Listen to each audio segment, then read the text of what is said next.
नमस्कार, मैं हूं अंजू पंकज। किसकी होगी दिल्ली में आपका स्वागत है।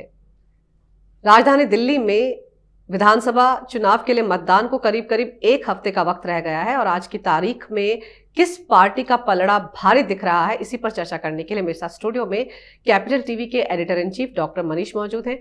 डॉक्टर मनीष, बहुत बहुत स्वागत है आपका। ऊंट किस करवट बैठता दिख रहा है आपको? देखिए, पिछले 10 दिनों में दिल्ली की जो पूरी राजनीतिक परिदृश्य है वो पूरी तरीके से बदल गई है। बदल इसलिए गई है क्योंकि अमित शाह गजब किस्म का प्रचार कर रहे हैं। दिल्ली में इस तरह से बीजेपी इतना एग्रेसिवली आज तक कभी इन्होंने प्रचार नहीं किया। आप ये समझ लीजिए, सिर्फ अमित शाह की रैली नहीं हो रही है, देवेंद्र फडणवीस हो, चाहे वो शिवराज सिंह चौहान हो, तमाम बीजेपी के लीडर्स पूरे देश के वो दिल्ली में भी कैंप कर रहे हैं। और ये लोग बड़ी बड़ी सभाएं नहीं कर रहे हैं, ये घर घर जाकर के मिल रहे हैं, गली मोहल्ले नुक्कड़ पे जाकर के लोगों से मिल रहे हैं और इसका असर दिख रहा है। एक तो कैंपेन का मसला हुआ और दूसरा कुछ इश्यूज जिसको लेकर के बीजेपी, जिसको बाकायदा आप ये कह सकते हैं कि नेशनल इश्यूज हैं, जिनको उठा करके लोगों तक जा रही है। तो अरविंद केजरीवाल का ये जो फ्री बिजली, फ्री पानी जो मेन प्लान था, वो अब लोगों को थोड़ा सा वो बोझिल होता हुआ नजर आ रहा है। उसकी दो वजह हैं। एक तो ये कैंपेन बीजेपी का, क्योंकि बीजेपी सीएए, आर्टिकल 370, तो टुकड़े टुकड़े गैंग, इस तरह के मुद्दे को उठा रही है। और दूसरा जो प्रॉब्लम हुआ आम आदमी पार्टी के साथ कि इनका जो पूरा जो प्लान जो था और जो पूरा जो कैंपेन जो है वो थोड़ा पहले ही वो पीक पे चला गया, वो प्री मैच्योर जो है वो पीक पे गया है। और चूंकि अभी 8 दिन बाकी है, क्योंकि आम आदमी पार्टी और केजरीवाल ने अपने सारे पत्ते खोल दिए, फ्री बिजली तो ये वो सारा कुछ। और अभी क्या हो रहा है कि एजेंडा बीजेपी सेट कर रही है और केजरीवाल उसका जवाब दे रहे हैं। जैसे अभी एक सरजील इमाम का मसला आया, तो सरजील इमाम का मसला आया तो इन्होंने कहा कि भाई गद्दार है, फलाना है, चिलाना है। इन्होंने उठा लिया वो इशू कि किस तरीके से कन्हैया और उमर खालिद के फाइल पे अरविंद केजरीवाल बैठे हुए हैं। बिल्कुल। तो उन्होंने साफ कहा कि भाई आतंकियों के साथ हो तुम। तो रिएक्शन में इनको कहना पड़ा कि नहीं, मैं तो दिल्ली का बेटा हूँ, मुझे आतंकी क्यों कहा जा रहा है।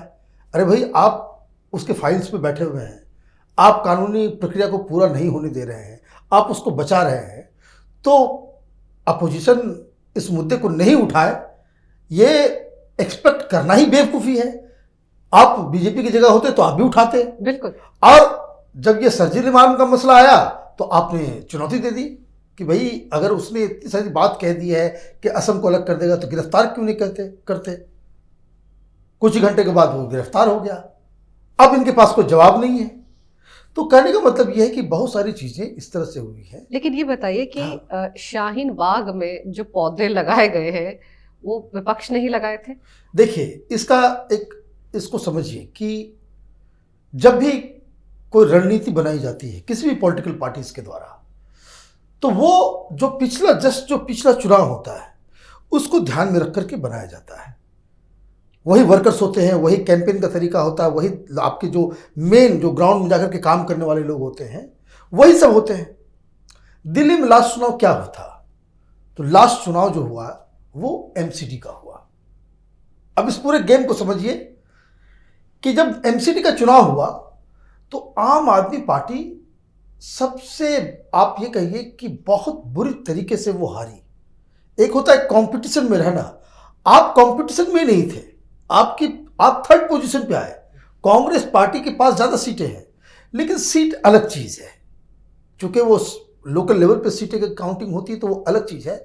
लेकिन अगर वोट परसेंटेज के जरिए अगर आप इस पूरे सिनेरियो को समझिएगा तो आपको पता चलेगा कि पिछले असेंबली इलेक्शन में आम आदमी पार्टी को 54.3% वोट आए थे, जिससे उनको 67 सीट्स मिली थी। ये इतिहास उन्होंने रचा। लेकिन एमसीडी चुनाव होता है, उसके बाद चुनाव हुआ, ये एमसीडी चुनाव होता है। तो एमसीडी में कितनी वोट परसेंटेज क्या है आम आदमी पार्टी की? 26%। 26% का मतलब है कि आप आधे से भी कम पहुंच वोट गए। पाए। आपके वोटर्स कहाँ गए, कहाँ गायब हो गए, कहाँ गए आपके कार्यकर्ता, कहाँ गया आपका संगठन? तो वो बिल्कुल वो नदारद। अब ये जो वोट घटा है, तो ये वोट गया किसके पास? तो असेंबली इलेक्शन में पिछली बार 9.4% वोट मिले थे कांग्रेस पार्टी को, और कांग्रेस पार्टी एमसीडी में लेकर के आ गई 21%। आप ये समझिए कि ये वोट जो है, जो आम आदमी का पार्टी का जो वोट घटा, वो उधर कांग्रेस के वो हाथ में। कांग्रेस के पाले में चला गया। और बीजेपी की जहां तक बात है, तो बीजेपी को पिछले असेंबली इलेक्शन में भी 32% 33% के आसपास वोट आया था। एमसीडी में 2% वो बढ़ गया था, दैट्स इट। और वो पूरा स्वीप कर गई सारे एमसीडी के इलेक्शंस को। अब एक और मसला है इसमें, जो कोई भी एनालिस्ट इसकी बात नहीं कर रहा, ना कोई सर्वे इसको बता रहा है, कि जो आम आदमी पार्टी का वोट 54.3% से 26% पे आया, तो कांग्रेस पार्टी तो एक चंक लेकर के गई ही, साथ ही साथ अदर्स जो और छोटी छोटी पार्टियां भी लड़ती हैं, इंडिपेंडेंट्स भी लड़ते हैं। बिल्कुल। तो जो अदर पार्टियां हैं, जैसे बीएसपी है, चाहे वो योगेंद्र यादव की पार्टी हो, चाहे बहुत सारी पार्टियां हैं, जेडीयू चुनाव लड़ती हैं, या रामविलास पासवान की पार्टी, बहुत सारी पार्टियां हैं दिल्ली के चुनाव में, वो हर जगह लड़ती हैं। तो पिछले असेंबली इलेक्शन में उनको वोट आए थे 3.4% अदर्स को। इस बार कितना आया, एमसीडी में कितना वोट आ गया उनके पास? 16%। बढ़ गया। तो ये 3.4% से 16%, और ये वोटर्स किसके हैं? आम आदमी पार्टी के। आम आदमी पार्टी के। अब इसको, अब पहले अदर्स पे मैं आऊंगा, लेकिन पहले इसको समझते हैं कि जो कांग्रेस पार्टी को जो अचानक की जो वोट में जो वृद्धि हुई, 9.4% से वो 21% पे चली गई कांग्रेस पार्टी, ये वोट कहाँ मिला? तो ये वोट जो कांग्रेस पार्टी को जो मिला है, वो मुस्लिम पॉकेट्स में मिला है। वही ओखला, वही जाफराबाद, वही सीलमपुर। अब ये जो मुस्लिम वोटर्स जो उधर चले गए, तो उसको वापस केजरीवाल कैसे लेकर के आते हैं? तो ये तमाशा जो आपने शाहीन बाग की जो कहानी बताई, इससे वो एक्सप्लेन होता है कि किस तरीके से इन्होंने इमरान को और अमानतुल्लाह को अलग अलग जगहों पे फिट किया, और आम आदमी पार्टी ने सीए के नाम पे उन्होंने दिल्ली के अंदर में बवाला मचवाया। इसलिए जो अर्ली वीडियोस जो आए थे, जो शाहीन बाग में पहली बार जो वहां पे हंगामा मचा था, उसमें अमानतुल्लाह का वीडियो था। तो वो मेन उसका जो है, इसलिए जो लोग बीजेपी जो आरोप लगा रही है, वो वीडियो दिखा रही है, वो प्रचार चल रहा है कि ये आम आदमी पार्टी के द्वारा संचालित आंदोलन शाहीन बाग और हर जगह चल रहा है, जिसमें दिल्ली में कोहराम मचा हुआ है। और इसमें एक चीज और मार्क करने वाली बात क्या है कि ये सब चीज जब हुआ, तो आम आदमी पार्टी बिल्कुल चुपचाप, Kejriwal is a very cunning politician, he is a fox. ये सामने में आकर के लड़ाई नहीं लड़ता, ये आगे कुछ बोलता है, पीछे कुछ करता है, स्ट्रेटजी कुछ और बनाता है। तो उसने क्या किया, ये तो शाहीन बाग के ऊपर कोई बयान देने से वो बचता रहा, वो तो बेवकूफ़ी कर गया डिप्टी सीएम मनीष सिसोदिया कि हम शाहीन बाग के साथ खड़े हैं। लेकिन ये तो बड़ी चालाकी से जो है वो चुप रहा। लेकिन इसने एक गलती की, और यही पॉइंट जो बीजेपी हर जगह जाकर के एक्सप्लॉइट कर रही है, कि जो लोग ये जो शाहीन बाग, ये जो दंगे हुए थे दिल्ली के अंदर में, जो कोहराम मचा, चाहे वो ओल्ड दिल्ली में हो, चाहे वो जाफराबाद में हो, या फिर शाहीन बाग में हो, इन सारे लोगों, जितने बदमाश थे, इन सारे लोगों को टिकट दे दिया। तो आप इस तरह की रणनीति पर अगर काम करोगे तो, लेकिन एक चीज मजेदार ये लग रही है कि आज से 10 दिन पहले मैंने और आपने जब चर्चा की थी, तब हमें लग रहा था कि आम आदमी पार्टी बहुत आगे चल रही है प्रचार में भी हर तरह से, और कहीं ना कहीं बीजेपी पीछे चली गई है। याद है आपको, राजेश यादव को बीजेपी ने खड़ा किया केजरीवाल के खिलाफ, तब भी लग रहा था कि शायद वॉक ओवर दिया जा रहा है बड़े आसानी से। लेकिन आज परिस्थितियां बदल गई है। क्या शाहीन बाग की जो गोटी खेली थी आम आदमी पार्टी ने, वो उल्टी पड़ गई? ये बिल्कुल उल्टी पड़ गई। जिससे मैंने कहा कि ये सारी चीजें 10 दिन पहले तक everything was going very good for Kejriwal, और केजरीवाल का लग रहा था कि वो कैंपेन जो है वो पीक पे चल रहा है। लेकिन ये पता नहीं चल रहा था कि जिस तरह से वो ग्रो कर रहा था, जो उसका जो पिच जो है वो पीक कर जाएगा, उसके बाद बीजेपी का जब प्रचार प्रसार जब उठान पे आएगा तो केजरीवाल जो है बिल्कुल वो औंधे मुंह गिर पड़ेंगे। और इसलिए माहौल में वो बिल्कुल तब्दीली आ रही है। मैं एक बात और कहता हूँ, ये तब्दीली की वजह क्या है? एक तो मैंने बताया कि किस तरह से शाहीन बाग में आम आदमी पार्टी ने अपनी रणनीति की वजह से वो फंस गया जाकर के। चूंकि आपने टिकट दे दिया है इसलिए अब आप इसके ऊपर कुछ बोल नहीं सकते। बिल्कुल। अब दूसरी बात क्या है कि क्यों आम आदमी पार्टी अब पीछे चल रही है। ये जो 16% जो अदर्स का जो मसला था, ये 16% जो वोटर्स होते हैं वो किस तरह के वोटर्स हैं? They are called non committed voters, floaters. ये फ्लोटिंग वोट है, ये कहीं भी चले जाते हैं, किसी को भी वोट दे देते हैं। दे आर नॉट आइडियोलॉजिकली या पॉलिटिकल पार्टी के वो कार्यकर्ता नहीं होते, समर्थक नहीं होते हैं। बीजेपी काडर बेस्ड पार्टी है, वो 3 सीट लेकर के आएगी फिर भी 32% वोट था। वो 10 सीट लेकर के आएगी या 0 सीट भी अगर आता है तब भी उसका वोट परसेंटेज जो है 30-32 रहेगा। इस तरह की काडर पार्टी कांग्रेस पार्टी नहीं है, इसलिए वो घट जाता है तो वो वोट घटता है, तो सीटें घटती तो मतलब वोट भी घटता है। अभी जो 16% है, ये 16% चूंकि ये नॉन कमिटेड वोटर्स हैं, किसी पॉलिटिकल पार्टी या विचारधारा से बंधे हुए नहीं है, तो ये हवा के रुख के साथ वोटिंग करते हैं। तो जैसी हवा चल रही है, जैसा माहौल बन रहा है, जैसे मीडिया में दिखाया जा रहा है, उसके अनुसार ये लोग वोट करते हैं। आपको बहुत अक्सर ये लोग बोलते होंगे कि जब आपस में भी आप लोग जब बातचीत करते होंगे तो लोग कहते हैं कि भाई मैं अपना वोट बर्बाद नहीं करूंगा।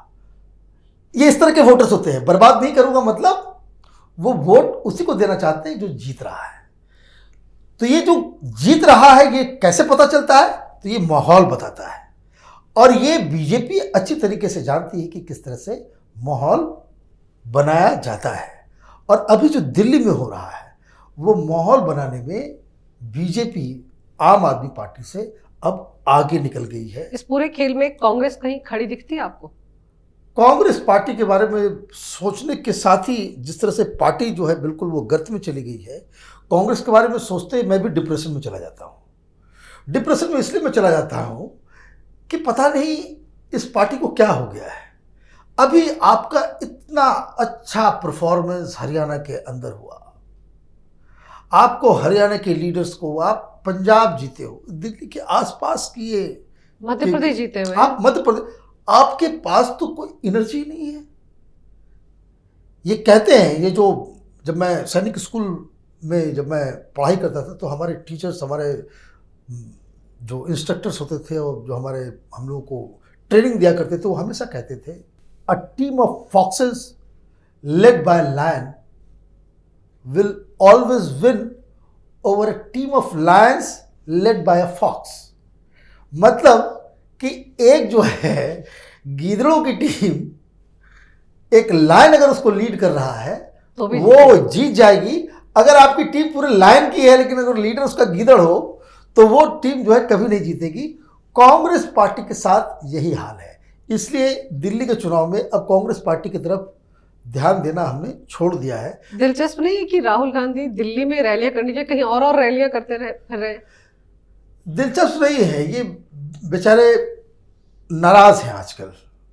कुछ लोग ऐसे होते हैं गांव में भी, आप देखिएगा परिवार में भी हैं ऐसे कुछ मुंह फुलाए रहते हैं। हाँ, बूढ़े बुजुर्ग मिलते हैं, कोई इस तरह की नानी होती है, दादी होती है, जो हमेशा गुस्से में होती है। कुछ बात करो वो बिल्कुल वो उल्टा जवाब देती है। राहुल गांधी को कल देखिए, वो गांधी जी के सामने जाकर के सीए का प्लेकार्ड लेकर के लोगों ने किया और वहां से वो तेजी से चलते हुए आ रहे हैं और मीडिया वाले ने पूछा कि शाहीन बाग में गोलियां चल गई है, तो उन्होंने बड़े ही नाराज होकर के गुस्से से उन्होंने कहा, who send him, who paid him, और ये बोल के निकल गए। ऐसा लग रहा था कि अभी वो किसी मीडिया वाले को 2-3 थाप मारने वाले हैं, किसी को थप्पड़ जड़ देने वाले। इतना गुस्सा किस लिए? गुस्सा इसलिए इनको आ रहा है कि इनकी पूरी राजनीति और इनका जो पूरा जो सपना जो है वो मोदी और अमित शाह की जोड़ी ने उस पर बुलडोजर चला दिया है। सपना को तोड़ा नहीं है, उसके ऊपर रौंद दिया है, बुलडोजर चला दिया। ये सारे काम जो भी ये करते हैं वो इनके लिए ठीक उल्टा पड़ जाता है। आजकल गुस्सा इसलिए है कि वो राजस्थान में इनकी सरकार थी, इनकी पता नहीं 7वीं या 8वीं बार रिलॉन्चिंग थी कि फिर से इनको रिलॉन्च किया जाए अध्यक्ष अब। के लिए। हाँ, अध्यक्ष के लिए और युवा लीडर। मुझे तो ये भी पता नहीं चलता 50 साल के युवा होते होंगे। हाँ, ये 20 साल से मैं सुन रहा हूँ कि उनको रिलॉन्च किया जा रहा है, 20 साल में युवा लीडर। तो युवा कहते कहते ये माने बूढ़े तो नहीं कहने चाहेंगे, उसको प्राउड कहते हैं हम लोग, है ना, अधेड़ उम्र के होने वाले हैं, और फिर भी जो है युवा कह रहे हैं। लेकिन आखिर में मैं बस इतना ही कहूँगा कि दिल्ली में अगर फिलहाल आपने जो सवाल किया था, जहाँ से हमने इनिशिएट किया था कि कांग्रेस को अगर हम छोड़ भी दें, तो फिलहाल ये बाजी जो है ये बीजेपी की तरफ मुड़ती हुई दिख रही है। और यही परेशानी अरविंद केजरीवाल की है, क्योंकि केजरीवाल जानते हैं कि दिल्ली इनका पहला और आखिरी स्टॉप है। अगर यहाँ से वो हार जाते हैं तो वो इंडियन पॉलिटिक्स के साइड हीरो में इनकी गिनती होगी। वन टाइम वंडर इनको कहा जाएगा कि एक ऐसा शख्स जो अन्ना के आंदोलन से पैदा हुआ, बड़ी बड़ी बातें की, बड़े बड़े दावे किए, बड़े बड़े वादे किए, और किसी चीज़ पे वो सफल नहीं हो सका और किसी चीज़ को वो प्रूव नहीं कर सका। इसलिए लोगों ने उन्हें धक्का मार करके बाहर कर दिया। और उसके बाद कि चूँकि ये उस तरह की पार्टी नहीं है, वेल ऑर्गेनाइज्ड पार्टी नहीं है, लोगों को बेवकूफ़ बना करके ये लोगों पार्टी चलाते हैं, तो कांग्रेस पार्टी के लिए एक स्कोप मिलेगा कि वो फिर से वापस आ जाए। चलिए, फिर भी इंतजार करते हैं और देखते हैं कि मतदान के बाद ऊंट किस करवट बैठता नजर आता है दिल्ली में। आपने जानकारी हमें दी, हमारे दर्शकों को दी, उसके लिए बहुत बहुत शुक्रिया। ये वीडियो अगर आपको अच्छा लगे तो कृपया इसे लाइक करें, शेयर करें और हमारे चैनल को सब्सक्राइब भी करें। देखते रहिए कैपिटल टीवी।